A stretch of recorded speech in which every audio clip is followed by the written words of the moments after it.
नारी शक्ति को कमजोर माना।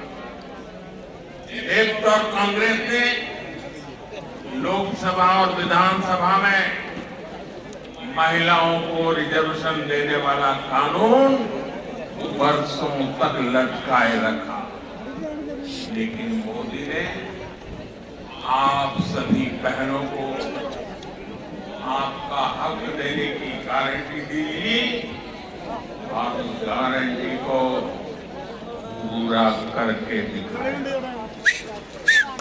नारी शक्ति बंधन अधिनियम अब कानून बन चुका है।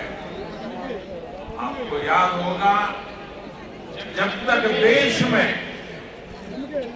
लेफ्ट और कांग्रेस के गठबंधन की सरकारें थी, तब तक मुस्लिम बहनें ट्रिपल तलाक से परेशान थी।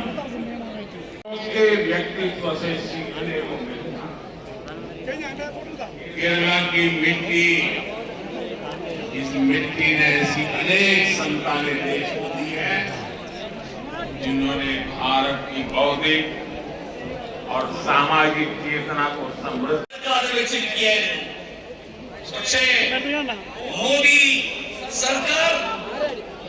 സർക്കാർ നിങ്ങൾക്ക് എല്ലാവർക്കും, എല്ലാ സഹോദരിമാർക്കും നിങ്ങളുടെ അധികാരം, ആ അധികാരം അത് ഉറപ്പാക്കുന്ന, അത് ഉറപ്പു നൽകുന്ന തീരുമാനമെടുത്തു. അത് മാത്രമല്ല, അത് പ്രാവർത്തികമാക്കി. അവര് നമ്മുടെ വിശ്വാസങ്ങളെ വ്രണപ്പെടുത്തുന്നു. ഈ നാട്ടിലെ ക്ഷേത്രങ്ങൾ, നമ്മുടെ ഉത്സവങ്ങൾ, ആ ഉത്സവങ്ങൾ പോലും കൊള്ളയുടെ മാധ്യമമായിട്ടാണ് അവർ. അത് രണ്ടും ഒരു വ്യത്യാസവുമില്ല എന്ന് പ്രഖ്യാപിച്ചിരിക്കുകയാണ്. കേരളത്തിലെ ജനങ്ങൾക്ക് കൂടി ഇപ്പോൾ അത് വളരെ വ്യക്തമായിട്ട് മനസ്സിലായിരിക്കുകയാണ്. കേരളത്തിന്റെ വികസനം സാധ്യമാകണമെങ്കിൽ അത് ഭാരതീയ ജനതാ പാർട്ടിയുടെ